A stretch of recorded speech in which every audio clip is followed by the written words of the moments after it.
大家好，我是台湾的职业骑士黑佳佳6段，今天很高兴能和大家分享我的故事。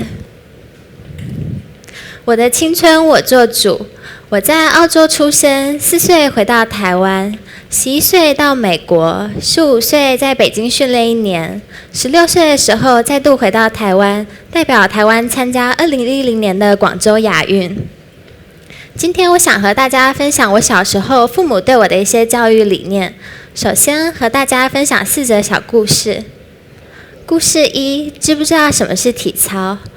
我4岁的时候回到台湾定居，有一天和外公一起看亚运转播，正好看到体操比赛，于是我拜托我外公带我去学体操。外公问我，你知道什么是体操吗？我说知道啊。等妈妈下班回家后，外公跟妈妈说，你女儿说她想学体操，找个时间去帮她问问哪有学体操的地方。我妈妈当时答应了，但是她心想，4岁的小孩懂什么是体操，她应该就是想玩吧。于是她自作主张带我去健保园试上了一堂课。她看我玩得很开心，就帮我注册了一起的课。下课后，她问我开不开心，我说开心。她说开心就好了，妈妈帮你注册一起的课。我问她一期是多久，她说一期是3个月。我说好，那3个月后你还是要带我去学真正的体操。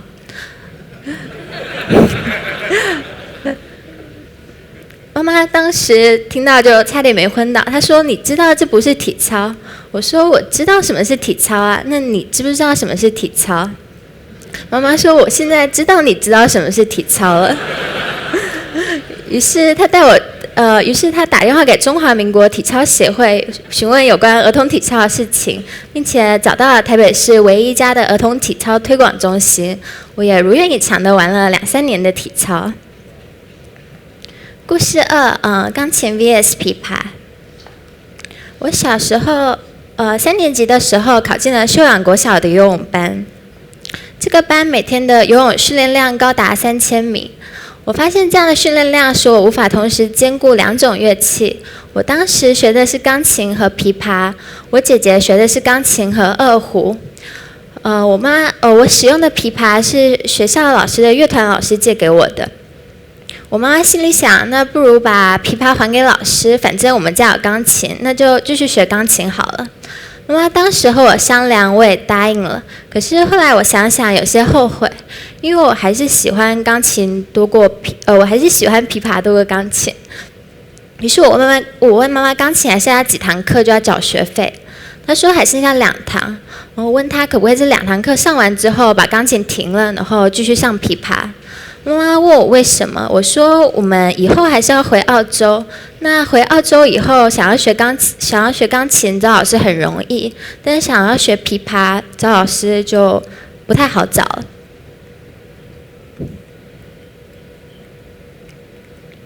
妈妈听到之后觉得很有道理，所以她就帮我买了把新琵琶，然后一直学到离开台湾之前。所以我现在有空的时候还是会回去找琵琶老师上课。那从以上的2个小故事中，大家可能会发现，我小时候想要学什么，父母还是蛮尊重我的意愿。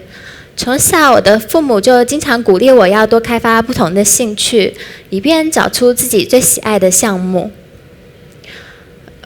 我大概8岁左右的时候就想要当职业骑士，但当时我的围棋老师并不鼓励我走这条路，他觉得这条路很辛苦。而且爸爸妈妈当时的计划就只是让我在台湾接受小学教育。在我11岁的时候，我们全家移居到了美国。那时候我一度以为我的围棋梦大概就要画上休止符了。没想到美国之后，虽然找不到围棋老师，但是因为美国的中学2点半就放学，所以我有大量的时间可以研究围棋。也因为网络无国界，我得以在网上与亚洲的高手们对弈磨练。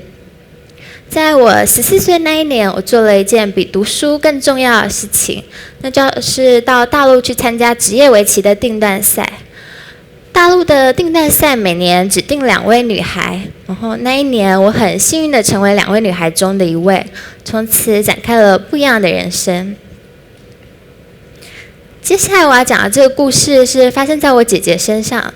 某天老师在教7位数字的减法，比方说100万减755555，我姐姐心想，如果用999999去减的话，这样的话最后再加1，这样的话就不用所谓的借位，而且也比较简单，也比较快。但是姐姐的老师并不认同。虽然如此，我还是觉得我姐姐这个做法很聪明。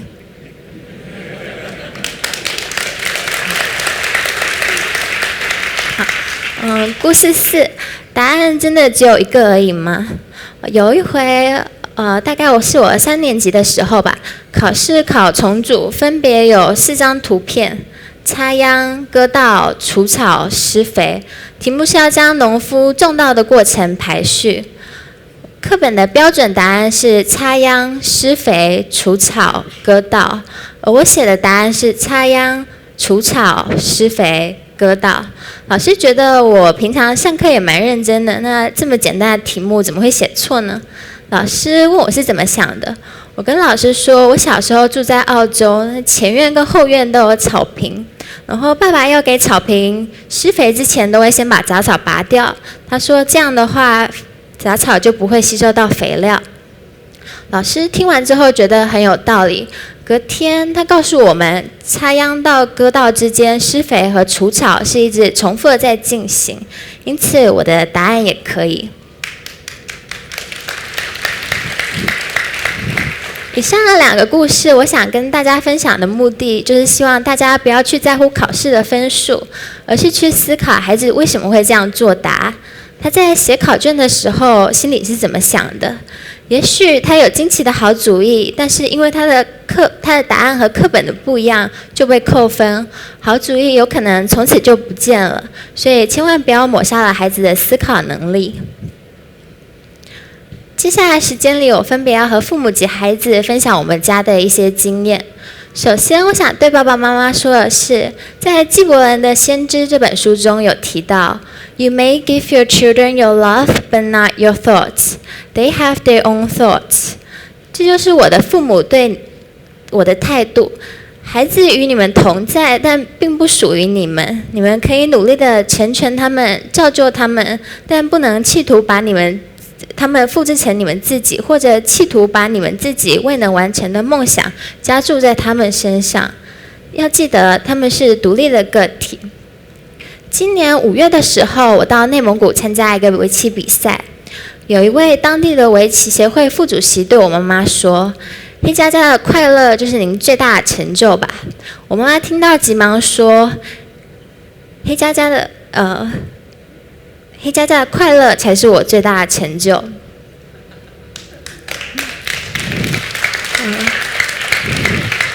各位在座爸爸妈妈，你们不妨想一想，你们是前者还是后者？接着，我想和小朋友分享一个观念：如果你希望你的父母能够尊重你的想法，你首先要让他们安心，让他们觉得你的想法是不会危害到你的前途。要做到这点，首先要学会4种能力：1. 耐住寂寞； 2. 抵住诱惑； 3. 学会选择； 4.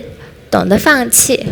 无论你想学习什么项目，它都有一定的基本功。这些基本功在养成之前，一定会花大量的时间去练习。比方说，我小时候学琵琶，老师都会规定我每天要练轮子，还有音阶。那这段时间有可能枯燥乏味，那这时候如果耐不住寂寞，抵不住诱惑，中途而废，这样是得不到父母支持的。另外，也许你想学习的东西很多，但是可能在某个时间点时，因为种种因素，你必须学会选择，然后把这些东西做个排序，然后该放手的就放手。接下来我想跟大家介绍一下围棋。那我想跟大家介绍围棋10诀中的第1条，不得贪胜。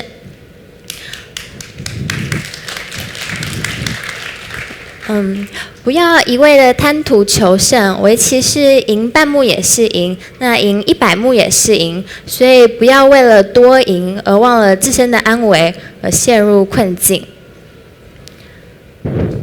那希望大家以后有空的时候也可以多多认识围棋。今天非常高兴能和大家分享我的故事，也祝大家中秋节快乐，心想事成，谢谢。